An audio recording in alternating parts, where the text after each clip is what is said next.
Ladies and gentlemen, after careful review of the noise ordinance, I have prepared a statement to be read into the court record. According to the law, your neighbors have the right to play their music as loud as they want until 11 o'clock at night. If you don't like their music, you should abandon your property and go find someplace else to live. This is the land of opportunity, where you have the right to look for a job that pays a 7-figure salary so that you can afford to buy several square miles of land and live in the middle of it, where you not have to hear other people's music. Now, I admit that I know of an interpretation of the noise ordinance that I could use to silence your neighbor's music, but I will not rule that way unless you demonstrate your faith and respect for our system by hiring a lawyer. The retainer fee for a lawyer I will accept will be at least $50,000, and in the end, you will have to pay several $100,000.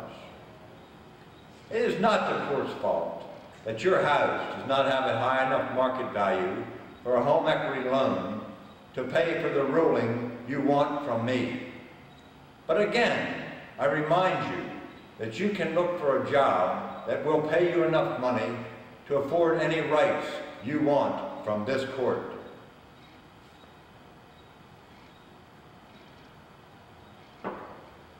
I refuse to allow the police to arrest your neighbors for threatening and stalking your wife and your family. Now, I realize in the past they have always carried out every threat they made, but their actions are mitigated by the insult your life is to their culture, and in my opinion, if you have a responsibility to conform to other people of your income level rather than aspire to something better. However, I will give you permission to defend yourself if you take action on their threats, provided that you observe the following limitations.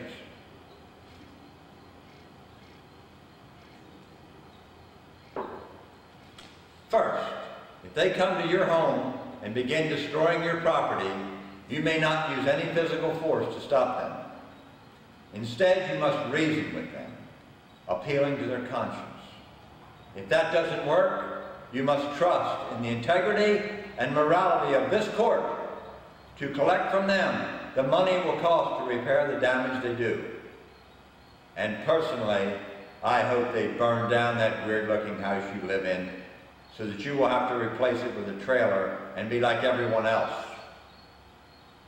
Maybe then it will be broken of acting like you're too good to make their culture your culture, and maybe then you will swallow your arrogant pride and knuckle under and accept their rap music in your life.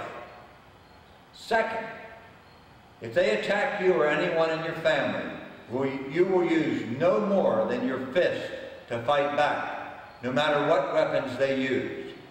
If, for instance, you take a baseball bat to stop them from infecting you or any of your loved ones with AIDS, you will go to jail for using excessive force. This court considers their rights not to be injured or killed morally superior to your rights to act like you're too good to suffer any risk of their virus entering your body. Just like you think you are too good to suffer any of their hip-hop music entering your home. You can always sue them after they infect you, if you can find a lawyer who will take your case, rather than to take matters into your own hands and insult this court's sense of sportsmanship by fighting dirty like some sort of anarchist who is willing to selfishly break the rules because he thinks he's too special to risk becoming HIV positive in the first place. I would hate to think you are so immature that you would be unwilling to accept the opportunity of the positive learning experience such a virus has to offer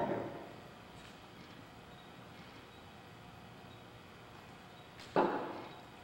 And finally, there are rumors that you build some sort of machines that make their stereos malfunction. and you had better consider yourself lucky that I find these rumors impossible to believe. If you did know how to design and build such evil machines, it is a catastrophe for society that the police would not be technically advanced enough to recognize such machines if I gave them a search warrant to look for them. Now, go forth and show some respect for society.